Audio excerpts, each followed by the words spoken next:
नमस्कार दोस्तों। वृषभ राशि के लिए 10 से 16 अगस्त का समय कैसा रहेगा, इस पर चर्चा करेंगे। इस सप्ताह की सबसे खास बात है लक्ष्मी योग। इस वीक में चंद्रमा गोचर करते हुए आपके सेकंड हाउस में मिथुन राशि में आएंगे और चंद्रमा और मंगल दो ग्रह जब मिल जाते हैं, धन के स्थान में बैठते हैं, तो विशेष लक्ष्मी योग की प्राप्ति होती है, विशेष लक्ष्मी योग बनता है। अगर ये योग किसी की कुंडली में बन रहा होता तो ऐसा कहते हैं कि वह व्यक्ति लक्ष्मी पुत्र होता है। बाई बर्थ उसके पास में पैसा होता है, वो किसी बड़े खानदान में जन्म लेता है।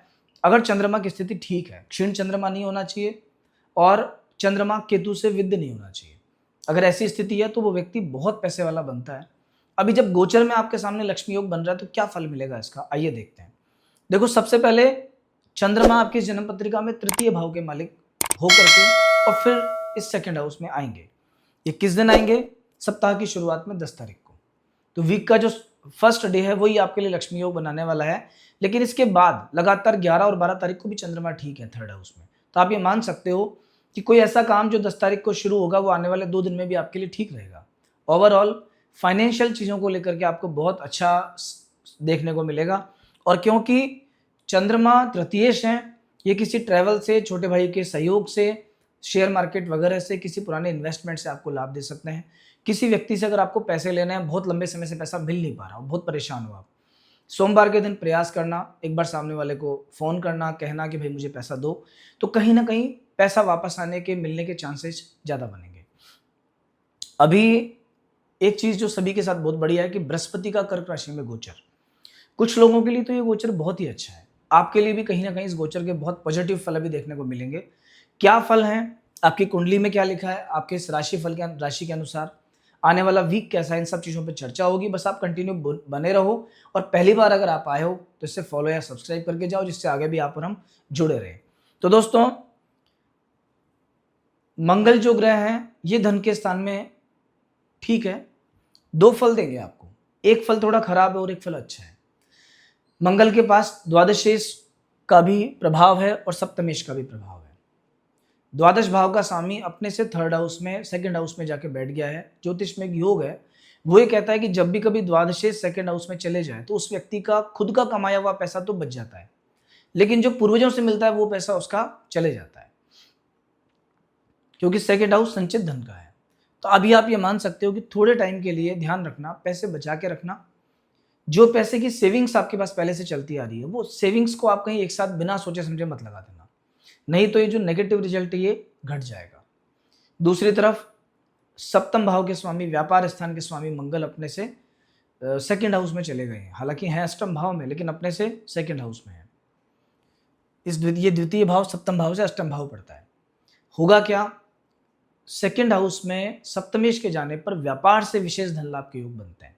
कैसे व्यक्ति को व्यापार से विशेष लाभ होता है, लेकिन जीवन साथी के साथ रिश्तों का ध्यान रखना चाहिए, क्योंकि सप्तम भाव का एक नेगेटिव फल भी वहां मिलता है।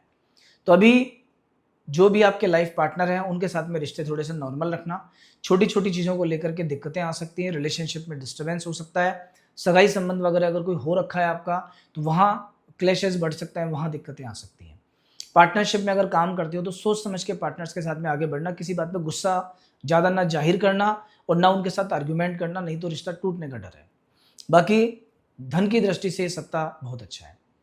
बृहस्पति और सूर्य दो पॉजिटिव प्लैनेट्स आपके थर्ड हाउस में गोचर कर रहे हैं बुध के साथ। जब इस वीक में वैसे भी बृहस्पति और चंद्रमा मिलकर गजकेसरी योग भी बनाएंगे।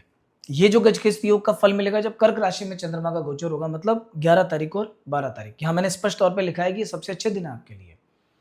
तो बृहस्पति और चंद्रमा का गजकेसरी योग का फल, बृहस्पति और सूर्य का राजा और मंत्री का फल, और बुध और बृहस्पति दो शुभ ग्रहों का फल, ये सारे फल आपको थर्ड हाउस से मिल रहे हैं। तीसरा घर मेहनत का होता है, तीसरा घर प्रतिस्पर्धाओं का होता है, ट्रैवल का होता है, इनोवेशन का होता है। कोई भी नया काम करो, किस्मत आपका साथ देगी, ज्ञान आपके काम आएगा, आपकी मेहनत, आपका पराक्रम ये आपके काम आएगा। आप और लोगों से अलग चल करके कुछ नया करने का प्लान करोगे, थोड़ा सा प्लानिंग वाला जो पार्ट है ना वो एक्टिवेट हो जाएगा। आप अभी ये कोशिश करोगे कि मेरे को बस अपनी लाइफ प्लान करनी है, आगे मुझे क्या करना है, कैसे करना है, कैसे आगे बढ़ना है, जो हो गया सो हो गया, आगे कैसे मुझे अच्छा करना है, इन सब चीज़ों की तरफ आपका ध्यान जाएगा। तो बस पॉजिटिविटी के साथ में इसी काम में लगे रहना और सोचना कि मुझे आगे क्या करना है, आपको अच्छा फल मिलेगा। अगर कहीं स्थान परिवर्तन होता है, कोई ट्रैवल करने का मौका मिलता है, तो भी ये वीक आपके लिए बहुत अच्छा है, अच्छे फल देके जाएगा आपको। केतु चतुर्थ भाव में है, परिवार से जुड़ी कोई समस्या अभी चलेगी, या तो फैमिली में कोई व्यक्ति बीमार है आपके जिसको लेके आप परेशान हो, या कोई पारिवारिक विवाद अभी सामने आ सकता है। तो जितना हो सके तो पारिवारिक विवाद से दूर रहना, उसको ज़्यादा हवा मत देना अभी। क्यों?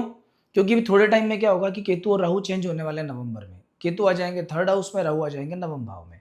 तो थर्ड हाउस में जब केतु आ जाएंगे तब थोड़ा टाइम बेटर होगा। फिर क्या होगा कि उस शांति के साथ चीजें आगे सुलझ जाएंगी।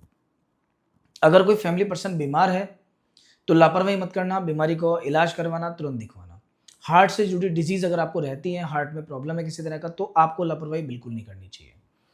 शुक्र पंचम भाव में नीच राशि में, हालांकि पंचम भाव में शुक्र बढ़िया होते हैं तो सुख सुविधा, घर मकान, पैसा, इन सब की तरफ लेके जाएंगे। लेकिन शेयर मार्केट में ओवर कॉन्फिडेंस में अनावश्यक ना इन्वेस्टमेंट करना, ना ट्रेडिंग करना, नहीं तो वो थोड़ी सी आपके लिए खराब रह सकती है। अभी शनि और राहु के अच्छे फल आपको मिल रहे हैं। राहु 10 में, दुनिया वश में, तो मतलब अभी आपको मेहनत करनी है। आप एज ए लीडर आगे बढ़ने का प्रयास करो और लोगों को लीड करने का प्रयास करो। एज ए लीडरशिप अगर आप आगे बढ़ोगे, आपको पहचान मिलेगी, भले वो नौकरी का क्षेत्र हो, सोसाइटी का हो, परिवार का हो। कोई भी मुद्दा, कोई भी परेशानी अगर फैमिली में परेशान करती है तो खुद आगे बढ़ के हैंडल करो। आगे से कहो कि मैं इसमें आगे बढ़ता हूँ, इसका बेनिफिट आपको आगे जाके मिलेगा। वर्क प्लेस पे माहौल ठीक रहेगा, नौकरी में भी कॉन्फिडेंस आपका बढ़ेगा। औरों को प्रॉब्लम आए भले ही, लेकिन आपके लिए ठीक है। अगर आप एक टीम लीडर हो तो आपकी टीम भी अच्छा परफॉर्म करेगी। 11वें घर में शनि है, थोड़ा सा आलस्य कम करना पड़ेगा। कुछ चीज़ों को टालने की प्रवृत्ति बहुत खराब है आपकी, वो दिक्कत देती है। सिर पर चोट का ध्यान रखना, कोई नस परेशान कर सकती है, कमर हो, कंधा हो, पैर हो, साइटिका की प्रॉब्लम और कोई प्रॉब्लम ऐसी, उससे थोड़ा बच के रहना। बाकी हाँ, यह कि परिश्रम के अनुसार मेहनत का फल आपको मिलेगा, लाभ आप प्राप्त करोगे। आने वाले 7 डेज में 13 तारीख और 14 तारीख, ये 2 दिन आपके लिए विशेष खराब है। क्यों खराब है? सिंह राशि में चतुर्थ भाव में चंद्रमा चंद्र ग्रहण योग बनाएगा। कुछ पारिवारिक समस्या, कुछ स्वास्थ्य की दिक्कतें, कुछ स्ट्रेस, कुछ टेंशन, ये रहेगा आपको। तो इस दिन सावधानी के साथ निकालना। अगर कोई प्रॉब्लम ज़्यादा नजर आती है, कुछ दिक्कत ज़्यादा चल रही है तो बढ़ सकती है, स्ट्रेस मत लेना। और बहुत दिक्कत हो तो आप अपना कुंडली एक बार कंसल्ट कर लेना, प्रॉपर उपाय मैं आपको बताऊंगा। क्यों? क्योंकि जब किसी की जन्म पत्रिका में चंद्रमा खराब होता है ना, तब उसको दिक्कतें थोड़ी सी ज़्यादा आती हैं औरों के कंपैरिजन में। 11 तारीख और 12 तारीख, ये 2 दिन के लिए आपके लिए बढ़िया है। कोई भी इंपॉर्टेंट काम करना है, कोई भी महत्वपूर्ण काम अगर आपका है, कोशिश करना इन्हीं 2 दिनों में करने का, ठीक है? तो दोस्तों, अगर आपने फर्स्ट बार ये चैनल देखा है तो इसे सब्सक्राइब कीजिए, जिससे आगे भी हम जुड़े रहें। आपको ये राशिफल कैसा लगा, ये 7 दिन आपके कैसे गए, आप क्या आगे जानना चाहते हैं, इस बारे में कमेंट कीजिएगा। और हमसे जुड़े रहने के लिए आपको बहुत बहुत धन्यवाद। जय श्री राम।